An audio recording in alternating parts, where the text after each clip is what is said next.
The swim and dive team competes in the Horizon League Championships. And men's basketball sweeps their final regular season homestand. Don't go anywhere. All this and more is coming up on the Penguin Rundown.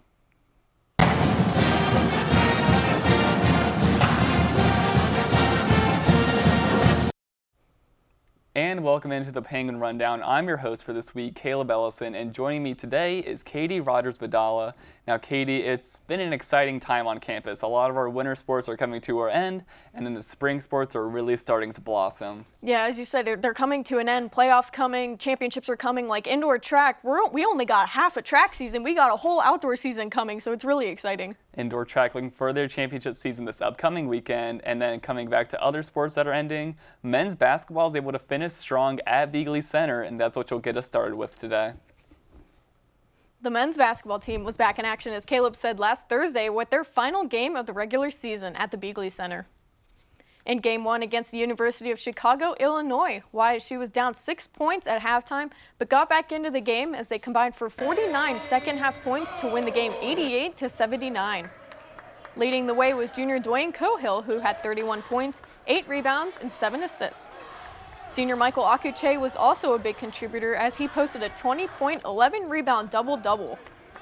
After the win, Cohill commented on his career night. I was just finding my spots. I wasn't really trying to force anything. I just let the game come to me, and it just happened to be a career night for me. The next game was Senior Day, which was the last regular season game at the Beagley Center. The Penguins took on six-man team of IUPUI. The Jaguars put up a good fight but could not break the spirit of the Penguins. Leading the way in this game was Akuche with a 21-point, 13-rebound double-double, followed by Cohill with 19 points. This win was a historic one for the Penguins as they set a new school record for conference win in a season with 12. Tracy, the Gwins are back in action on the road as they take on Wright State University. Saturday is the last game of the regular season as they will travel to Northern Kentucky. You can watch or listen to both of these games on 570 WKBN or on ESPN+. Winners of 3 straight, the women's basketball team played their final home games of the regular season as they faced off against Northern Kentucky University and Wright State. In a battle of the Horizon League's best, the women started their last homestand strong on Friday as they topped the Norse 62-49. Senior Chelsea Olsen had a stellar night from the field as she finished with 27 points while shooting a perfect 10 for 10 from the line. Senior Lily Ritz was behind her as she finished with a near double-double of 12 points and 9 rebounds. Junior Paige Shy ignited the Penguins' offense with 3 straight baskets to start the third to score 8 of her 11 total points. As a team, the Penguins were automatic from the charity stripe as they knocked down 13 of their 14 free throw attempts and were solid defensively, holding NKU to under 36% from the field. Junior guard Maddie Albaugh talked about the team's performance that day. We talked a lot in practice just about everyone pulling their weight defensively and kind of getting back to the principles we started with. I feel like when we were at home versus Green Bay and Milwaukee, we didn't have Lily, and we really stood our ground, and we knew we had to buckle down on defense, so we talked a lot about getting back to that mindset of almost being down a player even though we weren't. The women then honored Olsen Sunday on Senior Day as the Penguins defeated Wright State 77-53. Olsen finished her final regular season home game with a near double-double of 8 points and 9 rebounds. But Ritz would lead the way as she ended with 20 points and 15 rebounds. Sophomore Lexi Wagner also supplied valuable minutes off the bench as she scored 11 points on 4 of 7 shooting. The team was able to lock up the Raiders as they held Wright State to under 33% from the field. Here's what Olsen had to say about her final regular season home game. Of course, it was almost a double-double. I think I could have shot better, but most importantly, we got the win, we got the job done, so I'm most happy about that. The women's basketball team will look to finish the season on top of the Horizon League as they play their final regular season games against IUPUI tomorrow at 6 p.m. and UIC on Saturday at 2. Catch these games on 1390 WNIO, 570 WKBN, or ESPN+. The softball team traveled to Winthrop University this past weekend where they split 2 doubleheaders against 4 teams. The Penguins started their road trip on the wrong side of the mound as they fell to host Winthrop by 9 runs in just 5 innings. Despite not having any errors, Youngstown State could not make up for it offensively as they only had 1 RBI compared to Winthrop's 9. Juniors Conchetta Rinaldi and Avery Schumacher earned the only hits for the Penguins in this game. The team's struggles continued as they dropped their nightcap against Western Carolina with a score of 2-1. Youngstown State's only run came from freshman Taylor Truan's first collegiate home run in the top of the 5th inning. Also scoring collegiate first against Western Carolina was freshman pitcher Bree Kohler, who struck out 8 Catamounts and walked only 1. Day 2 of the tournament would serve much better for the Penguins as they dominated both games by several runs. In the opening game of the doubleheader against Albany, 8 different Penguins contributed to the team's collective 9 hits. Offensively, Schumacher had a great performance as she went 2 for 3 at the plate while hitting in 2 RBIs. 5th senior pitcher Ellie Buffenbarger picked another complete game to earn her 3rd win of this season by striking out 11 Great Danes. Youngstown State's success continued into the nightcap where the team roared against the Towson Tigers with ease in a 12-1 victory. Multiple Penguins had stellar performances at the plate, such as sophomore Haley Niederkor, who went 3 for 3 with 2 RBIs, and Rinaldi, who struck a 3-run home run while earning 4 RBIs. Sophomore Sophie Howell pitched her first win of the season against the Tigers, striking out 9 in just 5 innings to help in the Penguins' victory. Following the tournament, the softball team is now 4-5 overall, and they will be preparing for another weekend of traveling as they compete in the Hampton University Tournament in 2 doubleheaders. On Friday, the Penguins will battle host Hampton and the University of Pennsylvania. Then on Saturday, they will take on Norfolk State and the University of Pennsylvania. The baseball team migrated south to begin their 2022 campaign at Bethune-Cookman University in Daytona Beach, Florida. The Penguins had to knock off the rust on Friday night in game number 1 of the series, as YSU was held to just 4 hits in the ballgame. Patrick O'Shaughnessy blasted a moonshot over right field in the 9th inning to score the only run of the ballgame for YSU. Bethune-Cookman played great situational baseball and beat the Penguins 3-1 to open up the series. YSU faced adversity in Game 2 on Saturday as the Wildcats scored the first 5 runs of the ballgame. Youngstown State chipped away, scoring 2 in the 3rd inning on a Lucas Nasatoni double down the left field line. YSU stayed hot the next inning, scoring 5 runs in the 5th frame on 5 hits to take their first lead of the series 7-5. Bethune-Cookman scored a run in the 7th inning and was threatening in the 8th with the game-tying run on 3rd base. Relief pitcher Nathan Ball came out of the pen and struck out 3 of the 4 batters he faced to secure his first save of his YSU career and close the door on the Penguins' first victory of 2022. YSU had 7 starters with a hit in Game 2 and only left one on base the entire game to push home 7 runs in a 7-6 victory. Here's what head coach Dan Bertolini had to say on the win and Nate Ball's lockdown performance. It's always tough to get that first one, but I was really proud of the guys. Down 5 early. This is a kind of a new group. I thought we really did a good job of just battling back and just not panicking. We chipped away, made them make some plays and put some pressure on, and eventually got the win. I thought our bullpen did a great job. So just a good team win. That's what he's done all fall and all off season for us, and really just happy for him. I think that's his first career save. He's had electric stuff tonight. Just command. He had some control of himself, and I thought challenged hitters, and we make one great play to end the game. We can't do anything easy. That thing scared me, but Dylan made a great play. On Sunday in the series finale, Ohio University transfer Matt Broski made his first ever collegiate start. Broski gave up a run in the 1st inning, but was dominant after 1 inning of work.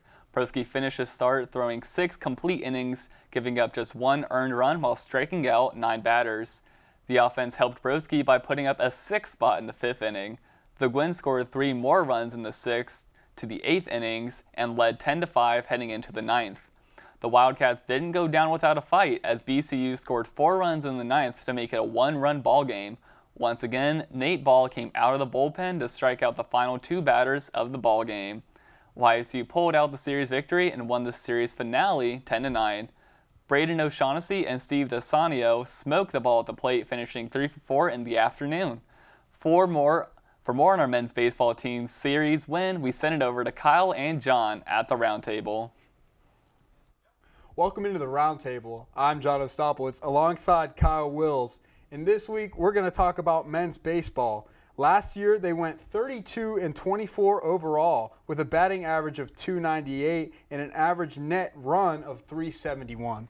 Yeah, a lot of success from this Penguins team last year. Going into this year, though, they have a lot of holes they have to fill in. They have the losses of Blaze Glenn, Philip Glasser, Jeff Whaler, the loss of Nick Caruso behind the dish, and then on the bump, you have the loss of last year's Nike Horizon League Pitcher of the Year and Colin Floyd and Colin Clark. So a lot of holes for this team that they're going to have to fill up. And going into Game 1 definitely was an issue to fill these holes. They were only able to have 4 hits as a team, struck out 10 times. Pat O'Shaughnessy, though, was able to continue that success from last year from the power side, was 1 for 4 with a home run, but offensively they just didn't have an answer for Louis Lipthrat as he pitched 7 innings, gave up 3 hits, 2 walks, struck out 6 Penguins, but it just wasn't enough for the Penguins team. And John Snyder tried his best to keep his team in the game, went 4 2/3, couldn't get out of that 5th inning, was forced to throw a lot of pitches, gave up 6 hits, 2 earned runs, walked 3, struck out 6, and then Chad Coles comes in, tries to limit the damage as well, 2 1/3, gives 1 hit and an earned run, but this offense had no answer for Lipthrat in the game. Right, and let's talk about Pat O'Shaughnessy and his beautiful home run that he was able to hit. But last year, he was named Horizon League All-Academic Team with his batting average of .268, 3 doubles, 5 home runs, and 25 RBIs. So last year, he was absolutely phenomenal, and he looked to continue that this year and as well in Game 2. Yeah, in Game 2 was different fortunes for this Penguin team. They were able to get themselves in the win column for the first time. However, they didn't get the starting pitching performance that they were hoping for from Travis Perry as they went down 5 early after 2, and Perry only went 2 innings, gave up 4 hits, 5 earned runs. But in the 3rd inning, this team was able to take advantage of some errors from Bethune-Cookman. They were able to score 2 runs in the 3rd, score 5 in the 4th, and they were going to need all 7 of those runs as they were only able to come out on top 7-6. But the story of the game was Nick Perez, as last year he was named to the all-freshman team. He was used mostly as a starter last year, has made the transition to the bullpen this year, and in relief in Game 2 went 4 2/3 innings pitched, gave up 6 hits, struck out 5, gave up an earned run.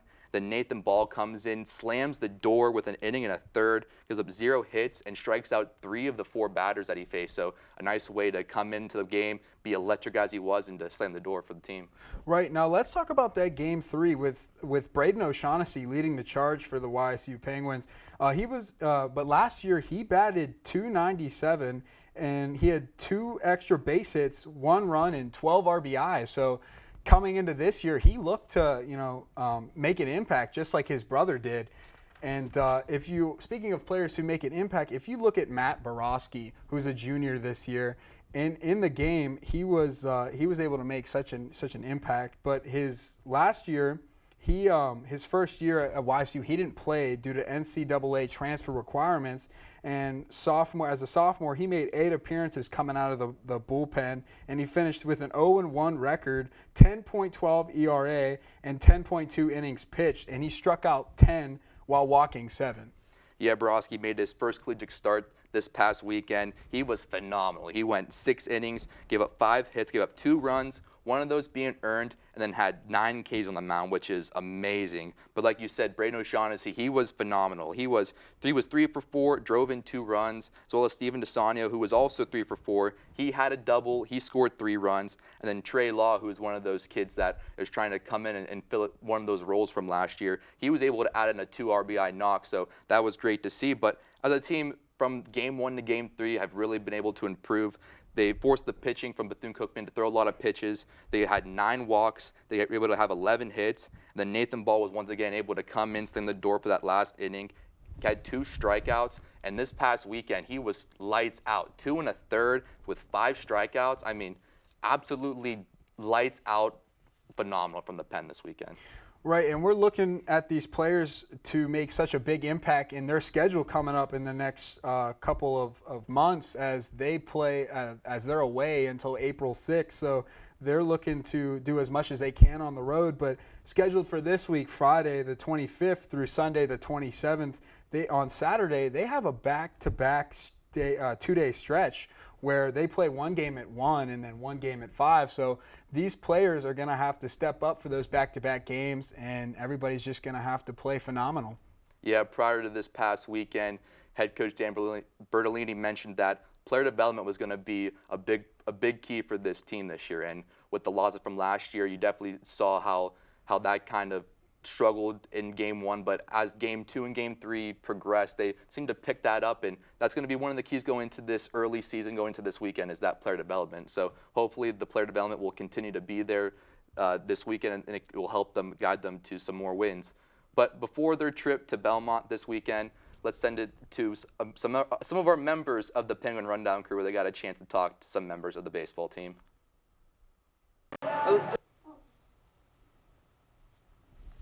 Thanks, guys. The Youngstown State men's tennis team hosted 4 home matches this past weekend on Friday and Sunday and came out on top in all 4 of these matches. On Friday, they hosted 2 different matches against Northern Illinois and Niagara and came out with wins in both. The Gwins defeated the Northern Illinois Huskies in 4 out of 6 singles matches. In doubles, the first 2 competitors were split. The Gwins lost the 3rd doubles competition, but then rallied for a win and earned the point. In singles, Laurentiu Montecescu came out with the win at number 1, Nathan Favier came out with a win at number 2, and at number 4, Harry Faustus took 3 wins after dropping his first set, and Clement Manguy, who won at number 6. In the end, the Gwins took the overall win, and the Gwins also went up against the Niagara Purple Eagles on Friday and also came out victorious. In the first 2 doubles matches, there was a split, but then the Gwins earned 2 wins at number 2 and number 3, which increased the score. And in singles, Favier moved up to the number 1 spot with a victorious win. Will Everett won at number 4, David Alvarez Morano won at number 5 and at number 6. Asier Pena Ibanez came out with a win as well. On Sunday, the Gwins hosted 2 more matches against James Madison and St. Francis. The Gwins were successful once again as they faced off against James Madison in a contest that lasted over 3 hours. The Gwins were the first to defeat the James Madison Dukes this season. In the doubles matches, Manguy and Favier took the win at number 3, and Faustus and Eric Ron won at number 1. Montecescu won at number 1s in singles, and Favier's won at number 2. Faustus is number 4, and Manguy at number 5. And the Gwins also went up against the St. Francis Red Flash on Sunday and came out with their 4th consecutive win this weekend. In doubles competition, the Gwins took 3 wins at number 3, number 2, and number 1. In the singles competition, the Gwins took 5 wins. Favier won at number 1, and Moreno scored a 3-set win. Next week, the Gwins head to North Florida to face off against the Ospreys on Tuesday, then head to Stetson on Wednesday, and host games against Georgetown on Friday and Butler on Sunday. The Youngstown State women's tennis team picked up a 6-1 victory this past weekend against St. Francis University on Saturday at the YSU Indoor Tennis Center. The Penguins started the match by winning the doubles point and winning 5 of 6 singles contests against the Red Flash. In doubles matches, YSU cleaned house by winning all 3.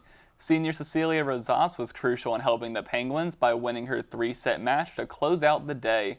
Sophomore Aleska Marsarakova, freshman Lily Minch, and freshman Julia Marco and junior Jessica Stanmore all contributed to the Penguins' stellar performance. On Sunday, the Penguins came out swinging against Bowling Green University by winning all 3 doubles contests and 5 of 6 singles matches inside the YSU Indoor Tennis Center. Rosas and Marca both picked up a 6-4 win to lead the Penguins to victory. Youngstown State returns to action this Sunday, February 27th against Ball State University at 1. The YSU track and field team sharpened its tools this weekend in the final regular season meet of the year at Akron's Al Camel Invitational on February 18th. Aaron Bogard started YSU off on the field side, earning the first place nod in the women's pole vault competition, clearing a 3.98-meter bar. On the track side, Ryan Laird placed second in the 400-meter with a personal best time of 49.83 seconds. Antoine Brown clocked a new personal best in the 200-meter, posting a time of 22.64 seconds to finish with the 4th fastest time in the event. The Penguins ended the meet with 3 top 10 finishes in the women's 3,000-meter run. Natalie Fleming paced the trio of YSU competitors with a personal best mark of 10 minutes and 14.38 seconds. Up next, the Penguins will host the biggest meet of the year for the Horizon League Indoor Track and Field Championships at the Watson and Trestle training site. The bowling team traveled to Jonesboro, Arkansas for the Midwinter Invitational this past weekend. YSU was one of the 18 teams in the tournament, and they bowled in 13 matches, with 5 Baker matches on Friday, 5 traditional matches on Saturday, and 3 best-of-7 Baker matches on Sunday. On Friday, the bowling team won its first 4 matches of the day and picked up 2 victories over ranked teams. The Penguins totaled 4,988 pins and averaged a score of 199.5 as they went 4-1 in head-to-head matches. In the 4th game, YSU strung 7 strikes together to finish with a 248 and held off the Flyers. In the 5th match, the bowling team's second top 25 win came as it edged out the 19th ranked Sacred Heart 905-900 on a tough pair of lanes. On Saturday at the Midwinter Invitational, the bowling team picked up an impressive win over number 1 McKendree and moved up 1 place in the team standings. The Penguins averaged 194.1 on Saturday in the traditional round. YSU totaled 1,008 against McKendree behind a 215 game from sophomore Madison Marks and a 214 from senior Emma Wren and a 213 from sophomore Kristen Moore.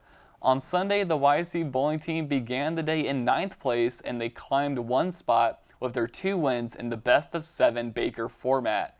The Penguins averaged an impressive 210.72 over their 18 games, which was the second best average in bracket play in program history. While Youngstown State responded with a 266, the 5th best Baker game in school history, and they won Game 7 with that score 266-194. Up next, the bowling team will be back on the lanes next week as the Penguins travel to Nebraska for the Big Red Invitational from February 25th to the 27th. The women's lacrosse team was able to bounce back from their Valentine's Day loss against Duquesne as last Friday they defeated the St. Francis Red Flash at the Watts with a final score of 19-6.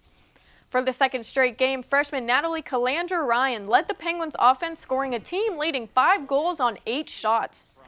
This performance was good enough to earn Calandra Ryan her first MAC Player of the Week award. Adding to the offensive onslaught, 4 Penguins had a hat trick in this game.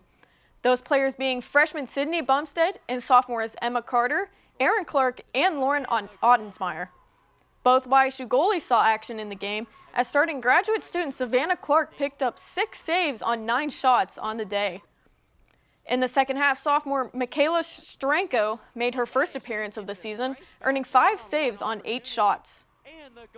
The lacrosse team will look to keep their sticks hot as they have their first in-conference game slated for later today against Central Michigan. Stay tuned on YSUsports.com and be sure to follow along Sunday when the team takes on Niagara University. On the final day of the Horizon League Swimming and Diving Championships at the IU Natatorium this past Saturday, the YSU men's and women's swim and dive teams set numerous personal bests, but ultimately fell short. For the men, sophomore Gavin Webb became the first Penguins men's swimmer in school history to win an event at the Horizon League Championships. In the 1,650-yard freestyle, Webb swam a 15-minute and 20.4 seconds swim in his victory, which improved his school record by almost 2 seconds. Freshman Aleska Rajenovich also found the podium with a 3rd-place finish in the 200-yard fly with a time of 1 minute and 46.19 seconds. The men's team ended the final day of the championships by setting the school record in the 400 freestyle relay with a team-breaking swim of 3 minutes and 2.72 seconds, and while they placed 6th at the event. Meanwhile, for the women's team, sophomore Brooke Shute swam the 5th fastest time in school history and marked a personal best in the 1,650-yard freestyle with a time of 17 minutes and 21.6 seconds. That time earned her 6th place at the event. Overall, the men's team finished the championships in 5th place with a score of 362 points, and the women's team finished 6th with 262 points. Congratulations to both the men's and women's diving teams on their hard-fought season, and good luck next year. Now we're going to send it over to Andrew Peterson, who has this week's Play of the Week. Andrew, take it away. Thanks, guys. This week's Play of the Week is courtesy of men's basketball player Dwayne Cohill. Right here, you'll see him go up and under the basket and get the foul called and one. We'll take a look back at that one more time to see what happened. Right to left, crossover, hesitation, goes right by 3 defenders, goes up, under, and he'll get the foul called. Now you see him get up, celebrate with his bench, and keeps talking, celebrating really well. Katie and Kayla, back to you. Thanks, Andrew. That'll just about do it for us here this week at the Penguin Rundown. For news, highlights, and more, be sure to check out YSUsports.com and follow us on both of our social medias on Instagram and Twitter. Those are both at Penguin Rundown 1. I'm Katie Rogers-Badella. And I've been Caleb Ellison. And we'll see you next week on the Rundown.